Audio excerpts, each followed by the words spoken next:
Nagpasabog ng balita si Senadora Imee Marcos matapos niyang dalhin ang umano'y record na nagpakalindang sa pamahalaan na agad namang nagdulot ng pagkabigla sa kampo ni Pangulong Ferdinand Marcos Jr. Ayon sa Senadora, ang dokumentong kanyang isinampa ay naglalaman ng mahahalagang impormasyon na maaaring magbigay linaw sa ilang usaping kontrobersyal sa gobyerno. Marami ang nag-abang sa opisyal na detalye ng record, lalo na't wala pang kumpletong paliwanag kung paano ito makakaapekto sa kasalukuyang administrasyon. Sa kabila ng mainit na issue, mabilis namang naglabas ng pahayag ang Malacanang na nagsasabing sinusuri pa nila ang naturang record bago magbigay ng opinyon. Ngunit ayon sa ilang insider, nagulat ang kampo ni PBBM sa biglang pagpapakita ng senadora ng dokumento, kaya't nagkaroon ng agarang internal briefing upang ma-assess ang epekto nito sa pamahalaan. Ang balitang ito ay agad na naging trending sa social media at marami ang nagkakaroon ng haka-haka tungkol sa mga posibleng susunod na hakbang ni Senator Imee. Samantala, iginiit ni Sendo Imee na ang kanyang layunin ay magbigay lamang ng tamang impormasyon sa publiko at hindi upang guluhin ang pamahalaan. Aniya mahalaga para sa kanya na maging transparent ang lahat ng ahensya at opisyal sa kanilang tungkulin. Sa ngayon, nananatiling mainit ang usapin at abangan ng publiko ang susunod na hakbang ng senadora, pati na rin ang magiging tugon ng kampo ni PBBM sa naturang revelasyon.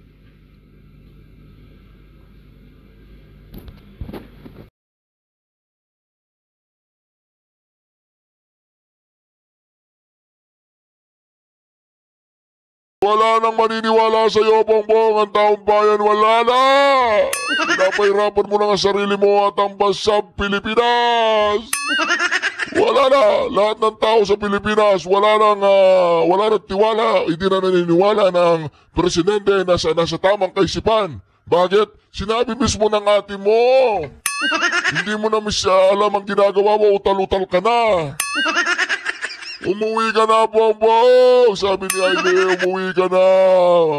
Parang awa mo na sa Pilipinas, Bongbong.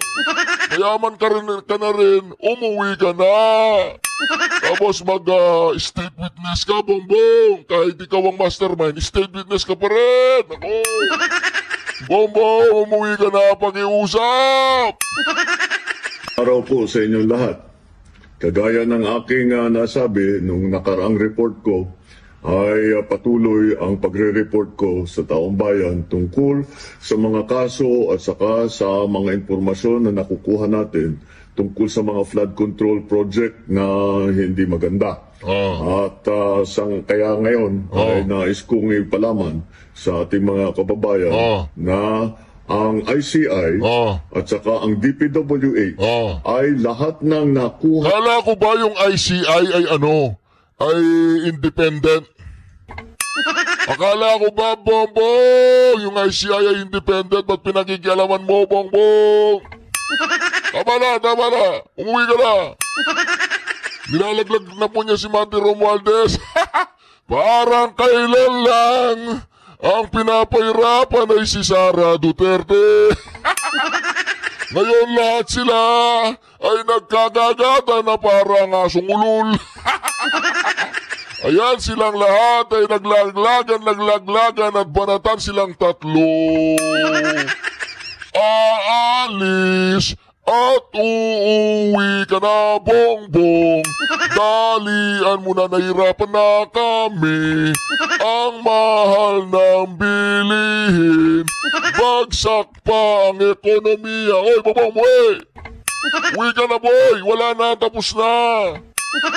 Umuwi ka na, sabi ni Aimee Marcos. Hindi ko po sinabi yun, ha? Sabi ni Aimee Marcos yun. Umuwi na siya. Inaano ko lang, nire-remind ko lang si Bongbong Marcos. Kayong ganyan, sabi ko, Aimee, uwi na tayo, uwi.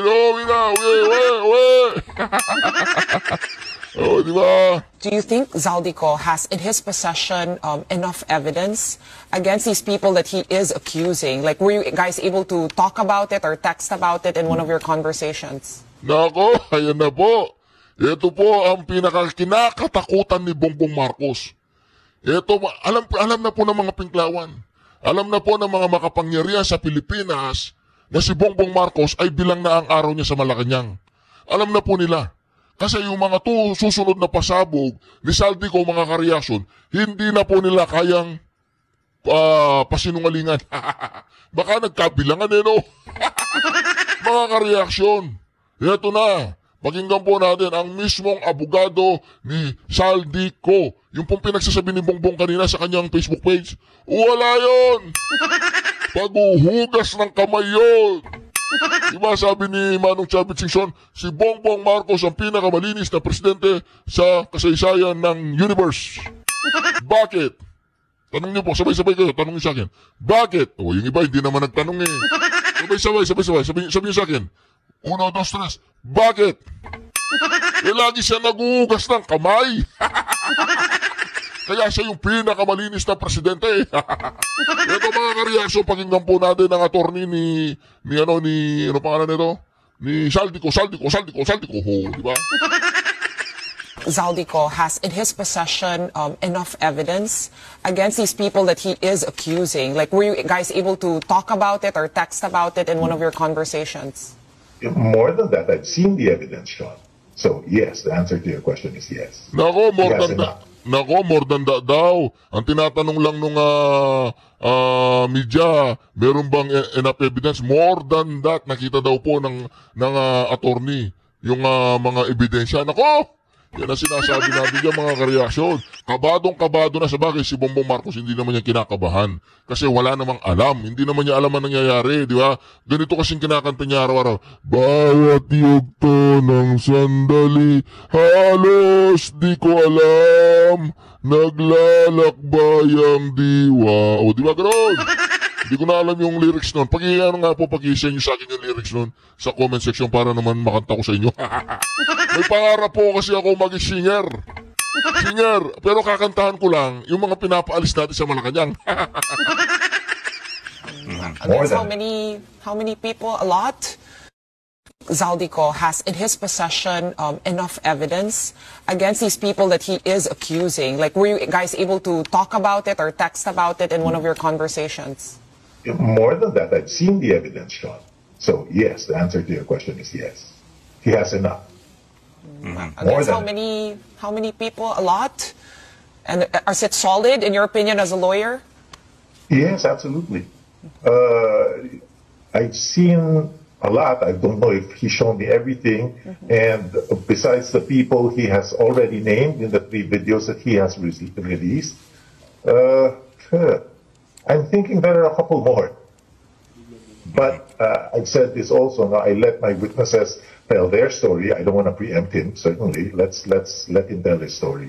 Anyway, sinabi niya naman that there's another video forthcoming. Diba? Sabi niya, marami pa akong sasabihin. Attorney, does your Go ahead. client hold other evidence to prove itong na nakinabang nga si President Bongbong Marcos? I know he already provided a list of the projects, but are there ledgers, receipts, conversations to prove that? Yes, there are. There are receipts at the minimum. So, you mean Congressman Zaldico was keeping track of all these transactions while they were happening? It appears to me because my receipts show. I've seen the receipts. I just don't want to preempt him. So let's wait for him to disclose that when he deems it proper. Sir, ano po sir, ibig sabihin ng receipts? Vouchers, Hindi po BIR invoice. receipts, pero... Screenshots? Delivered 1 peso to Rui Rondain, signed by Rui Rondain.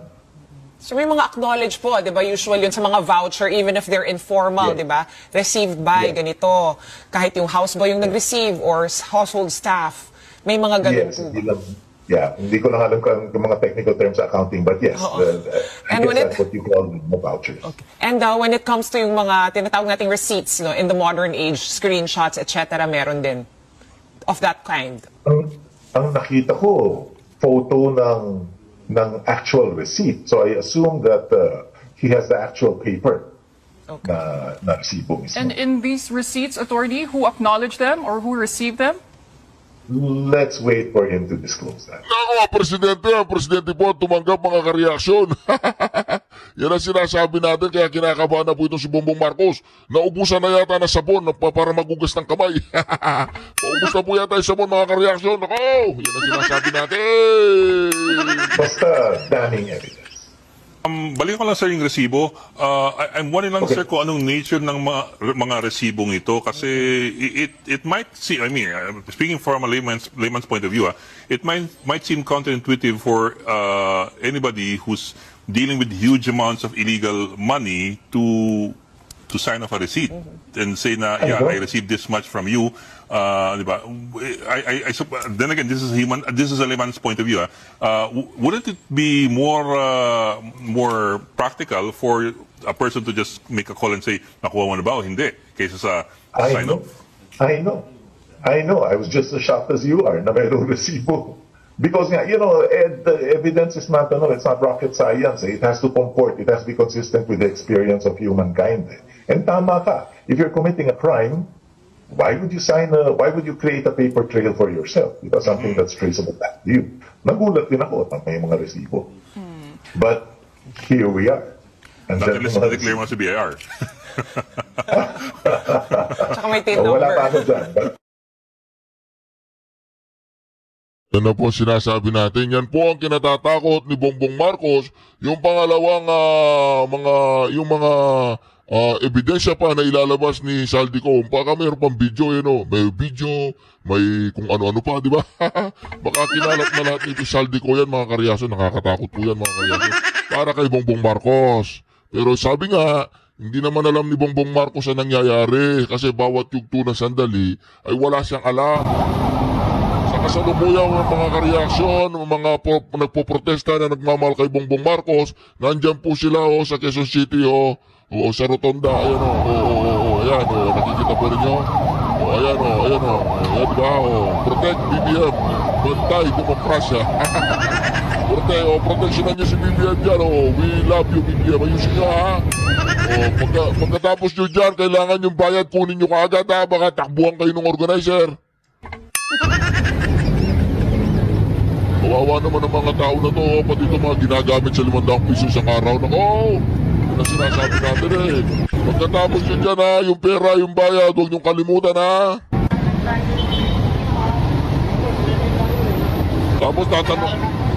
Tapos tatanungin mo isa yan, yung gusto mo, si Bongbong Marcos o si Sara Duterte? Siyempre si Sara Duterte, gaganon yan, di ba? Para tuloy yung mga tao.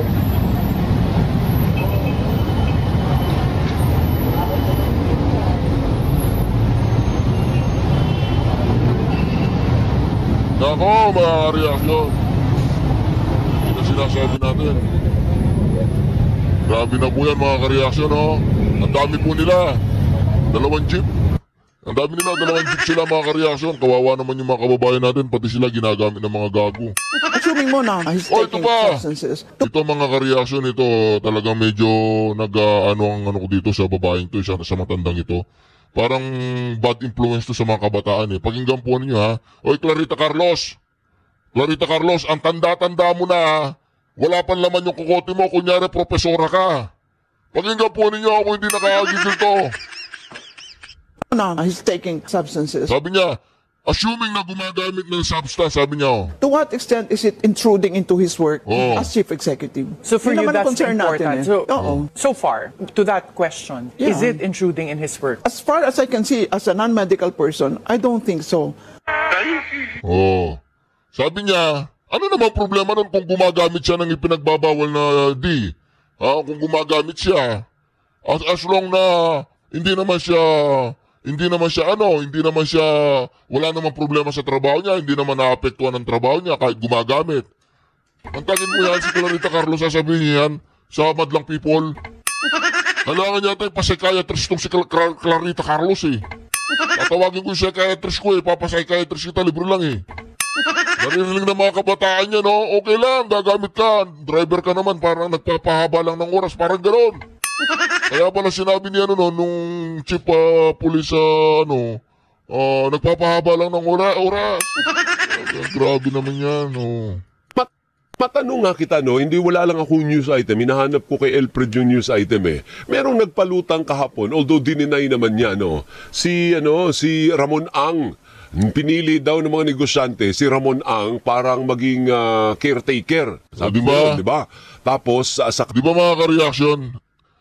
Gagawin nila lahat ang kahayupan nila pag nag-resign si Bongbong Marcos ang gusto nilang iluklok si Ramon Ang. Siyempre, sasabihin ni Ramon Ang, hindi totoo yan, ayoko. Siyempre, ganun lang ang sasabihin niya sa una. Pero kapag meron ng ganyang usap-usapan, talagang may plano na silang pababayin si Bongbong Marcos at ang palit nila ay hindi si Sara Duterte. Nakaw! Papayag kaya ang taong bayan yan, baka makukulong kayo ha, labag sa batas yan. Oo, tuloy. Matanong nga kita, no, hindi wala lang akong news item, hinahanap ko kay Elfred yung news item Merong nagpalutang kahapon, although dininay naman niya, no, si Ramon Ang. Pinili daw ng mga negosyante si Ramon Ang parang maging caretaker. Sabing gano'n, di ba? Tapos sa kapipili at maghahalal ng presidente at vice president. May item pa tayo about kay Ramon Ang. Siyempre dininay, hindi nyo ginawa. Ang ganda nun O na dininay po ni Ramon Ang na siya ang magiging caretaker. Tanong, may ganun bang klaseng provision sa konstitusyon? Pwede ba yung caretaker na yan? Wala akong ganung klaseng proseso sa konstitusyon. So it's unconstitutional at maaari nga itong labag sa ating criminal laws. Oo, kasi sabi, si Ramon Ang daw ang gagawing caretaker ng isang military-backed reset. O kita mo yan meron pa silang nalalamang reset, Attorney Igon. Yung reset ba meron din sa konstitusyon? Wala din yan, no? So, euphemism lamang yan, no? But kung ganyan ang usapin, ibig sabihin kudeta yan o kaya rebellion.